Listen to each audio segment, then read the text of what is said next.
Je m'appelle Antoine, j'ai 80 ans, et c'est la première fois que je trouve le courage de parler de ce que j'ai vécu au cours des 2 dernières années.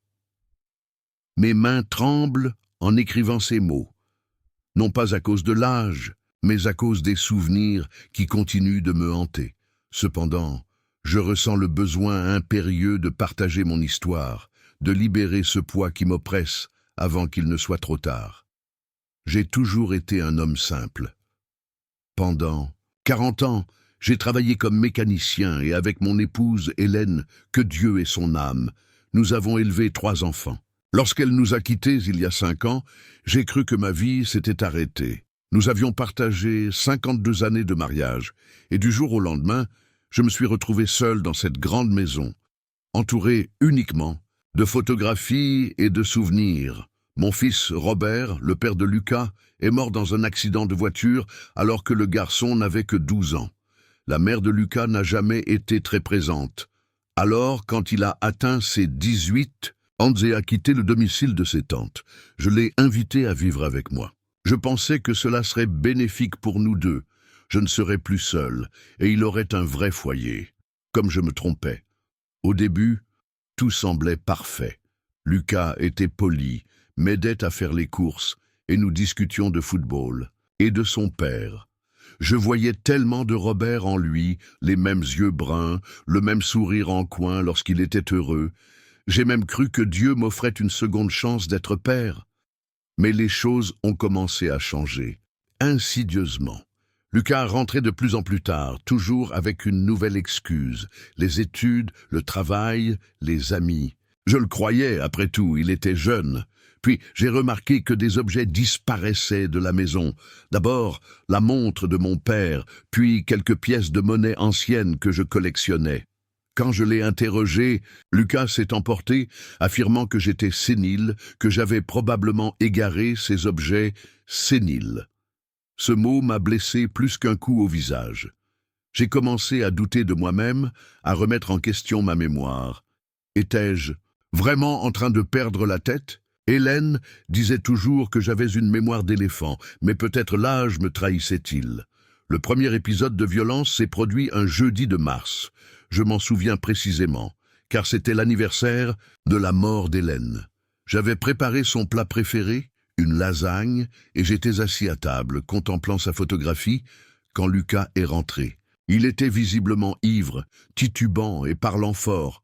Je lui ai demandé de baisser la voix, expliquant que c'était une journée difficile pour moi. Il a explosé. Il m'a traité de vieux râleur, disant qu'il en avait assez de me supporter, que je n'étais qu'un fardeau. J'ai tenté de me lever pour regagner ma chambre, mais il m'a repoussé violemment sur ma chaise. Ma tête a heurté le dossier, et tout s'est obscurci pendant un instant. Quand j'ai repris mes esprits, Lucas était à genoux près de moi, en larmes, s'excusant. Il a dit qu'il était stressé par ses études, qu'il n'était pas lui-même quand il buvait, et il a juré que cela ne se reproduirait plus. J'ai voulu y croire, j'avais besoin d'y croire. Il était tout ce qu'il me restait de ma famille, mais ce n'était que le début. Lucas a vite compris que j'avais peur de lui, et cela semblait lui conférer un sentiment de pouvoir. Et il a commencé à utiliser cette peur contre moi. Si je me plaignais du bruit qu'il faisait la nuit, il me poussait. Si je demandais où était l'argent que je gardais dans le tiroir de la cuisine, je recevais une gifle. Si je sollicitais son aide pour quoi que ce soit, il me traitait d'incapable. Les blessures physiques n'étaient pas le pire, car elles finissaient par guérir. Le pire était ce qu'il faisait à mon esprit. Lucas avait une capacité diabolique à me faire sentir petit, insignifiant. Il disait que je sentais mauvais, que personne d'autre que lui ne me supporterait, que je devrais lui être reconnaissant de ne pas m'abandonner dans un hospice. Il contrôlait tout. Il répondait à mon téléphone et disait aux gens que je ne voulais pas parler. Il ouvrait mon courrier et décidait ce que je devais savoir. Peu à peu, j'ai perdu contact avec le monde extérieur. Les voisins ont cessé de me rendre visite. Les rares amis qu'il me restait pensaient que j'allais bien, car Lucas leur disait que j'étais occupé ou que je me reposais. Un jour, j'ai tenté de sortir pour aller chez le médecin. Ma tension était élevée. Je ressentais des douleurs, une thoracique. Lucas a verrouillé la porte de l'extérieur et emporté la clé. Il a dit que je n'avais pas besoin de médecin, que c'était juste du cinéma de vieillard. Je suis resté enfermé toute la journée jusqu'à ce qu'il revienne, ivre, au milieu de la nuit. Cette nuit-là, allongé dans mon lit, écoutant Lucas casser des objets dans le salon, j'ai pris une décision. Soit je faisais quelque chose, soit je mourrais dans cette maison. Peut-être pas littéralement, mais mon âme était déjà en train de s'éteindre. L'occasion s'est présentée un mardi. Lucas était sorti tôt et avait oublié de verrouiller la porte. Mon cœur battait à tout rompre lorsque j'ai mis un pied dehors. Cela faisait des mois que je n'étais pas sorti seul. J'ai marché lentement jusqu'à la maison de Madame Constance, ma voisine de longue date. Elle a été choquée en me voyant, disant que j'avais maigri, me demandant si tout allait bien. C'est dans sa cuisine, devant un café qu'elle avait préparé avec soin, que j'ai enfin pu parler. J'ai pleuré comme je n'avais pas pleuré depuis les funérailles d'Hélène. J'ai tout raconté, chaque humiliation, chaque blessure, chaque jour où j'avais envisagé d'abandonner. Madame Constance m'a écouté avec patience, puis elle a pris son téléphone et appelé sa petite fille, qui travaillait au parquet. Une demi-heure plus tard, une jeune femme d'une trentaine d'années, nommée Clara, était dans ma cuisine. Elle m'a traité avec un respect que j'avais presque oublié. Clara était procureure spécialisée dans les cas de violence domestique. Elle m'a expliqué que ce que je vivais avait un nom, la maltraitance des personnes âgées. Elle m'a assuré que ce n'était pas ma faute, que je n'étais pas seul, et que la loi était là pour me protéger. Ce jour-là, une ordonnance de protection a été prononcée contre Lucas. À son retour ce soir-là, 2 policiers l'attendaient. Il a tenté de se défendre, disant que je mentais, que j'étais un vieillard sénile, inventant des histoires. Mais les marques sur mon corps parlaient d'elles-mêmes. Les mois suivants ont été difficiles. Lucas a tout essayé pour revenir. Il appelait en pleurant, demandant pardon. Il envoyait des messages disant qu'il avait changé, qu'il voulait m'aider. Par moments, j'ai failli céder. Après tout, c'était mon petit-fils, le dernier lien avec ma famille. Mais Clara m'a aidé à comprendre que l'amour véritable ne fait pas souffrir, que la famille ne humilie pas, ne frappe pas, ne menace pas. Elle m'a présenté à d'autres personnes âgées ayant vécu des situations similaires. J'ai découvert que je n'étais pas un cas isolé, que de nombreux grands-parents, parents, souffraient en silence aux mains de leurs enfants ou petits-enfants. J'ai commencé à fréquenter un groupe de soutien. Chaque jeudi, nous nous réunissions dans une salle paroissiale.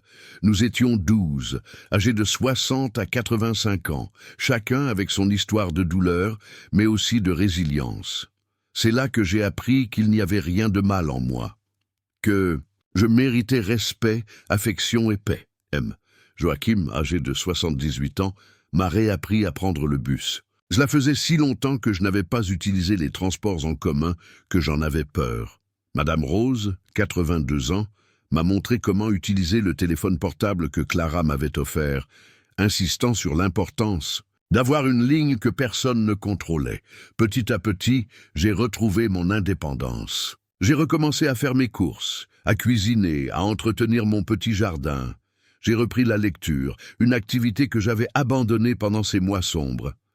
J'ai même acheté une nouvelle télévision, plus grande, pour regarder les matchs de mon équipe. Le procès contre Lucas a été long.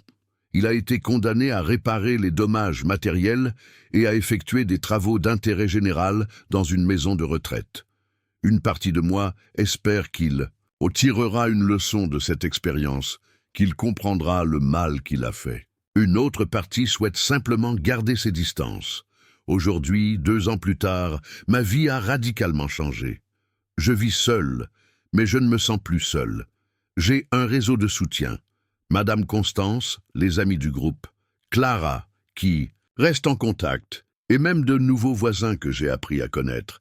J'ai repris le chemin de l'église le dimanche. Le père Marc me demande toujours comment je vais, et je réponds avec sincérité, je vais bien, pas parfaitement, car les blessures de l'âme mettent plus de temps à guérir que celles du corps. Mais je progresse. J'ai appris que j'ai des droits, le droit de vivre dans la dignité, d'être respecté, d'être entendu. J'ai compris que l'âge ne fait pas de moi un être moins humain, moins digne d'amour et de soins. J'ai découvert que demander de l'aide n'est pas un signe de faiblesse mais de courage. Parfois, Lucas tente encore de me contacter. Il envoie des lettres, appelle depuis des numéros différents, répétant qu'il a changé, qu'il a appris, qu'il regrette. Mais j'ai appris à dire non. J'ai compris que pardonner ne signifie pas nécessairement revenir en arrière et qu'aimer quelqu'un peut parfois impliquer de garder ses distances. Ma routine est désormais simple et épanouissante. Je me lève tôt, prends mon café en regardant mon jardin. Les mardis et jeudis, je participe au groupe de soutien où j'aide maintenant les nouveaux arrivants, souvent aussi effrayés que je l'étais. Le mercredi, je fais de la kinésithérapie car j'ai découvert que mon corps peut encore se renforcer. Le samedi, je rends visite à la tombe d'Hélène, lui racontant mes journées et lui demandant conseil pour les décisions difficiles. Je sais qu'elle approuverait mes choix. Hélène était une femme forte qui ne tolérait aucun affront. Elle serait peut-être fière de moi pour avoir enfin appris à me défendre. Dimanche dernier, un incident m'a fait réfléchir à tout ce que j'ai accompli. Au supermarché, j'ai vu un jeune homme bousculer grossièrement une personne âgée dans la file. Il y a 2 ans, j'aurais baissé la tête et fait semblant de ne rien voir. Plus maintenant. Je me suis approché, j'ai demandé au monsieur s'il allait bien et j'ai appelé le responsable. Le jeune est parti, tête basse, et la personne âgée m'a remercié, les larmes aux yeux. À cet instant, j'ai réalisé que mon expérience, aussi douloureuse soit-elle, m'a transformé en une personne capable d'aider les autres. Ma souffrance a eu un sens. Elle m'a rendu plus fort, plus conscient, plus empathique. Je ne prétendrai pas que tout est facile. Il y a des nuits où je me réveille en sursaut, hanté par les cris et les menaces. Il y a des moments où je me sens coupable d'avoir dénoncé Lucas, me demandant si j'aurais pu régler les choses autrement. Mais je me souviens alors des mots de Clara. Il n'y a pas de bonne façon de résoudre l'abus. La seule solution est d'en sortir. Mes amis du groupe m'ont appris que guérir, ce n'est pas oublier, mais apprendre à vivre avec ses souvenirs, sans les laisser nous dominer. C'est transformer la douleur en force, l'expérience en sagesse, la peur en courage. Aujourd'hui, je sais que je ne suis un fardeau pour personne.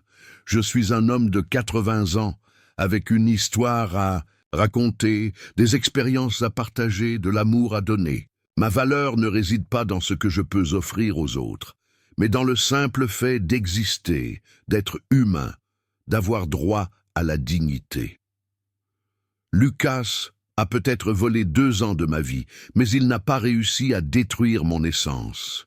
Il n'a pas pu briser complètement mon esprit. Et d'une étrange manière, je lui suis presque reconnaissant, car j'ai découvert en moi une force que j'ignorais posséder. À ceux qui liront ce témoignage et s'y reconnaîtront, sachez que vous n'êtes pas seuls. Il existe des aides, des personnes qui se soucient de vous, des lois pour vous protéger. L'âge ne diminue pas votre valeur. Vous méritez d'être traité avec amour, respect et bienveillance. N'ayez pas peur de demander de l'aide. N'ayez pas honte d'admettre que vous souffrez. Le courage, ce n'est pas l'absence de peur, c'est agir malgré la peur. Et croyez-moi, il est possible de recommencer à 80 ans. Il est possible de retrouver la paix, la joie, l'espoir. C'est mon histoire, faite de douleur, mais aussi de résilience, de chute, mais aussi de relèvement, d'obscurité, mais aussi de lumière. Si un vieil homme têtu comme moi y est arrivé, vous le pouvez aussi. La vie peut encore être belle. Le bonheur est encore possible. Il n'est jamais trop tard pour recommencer.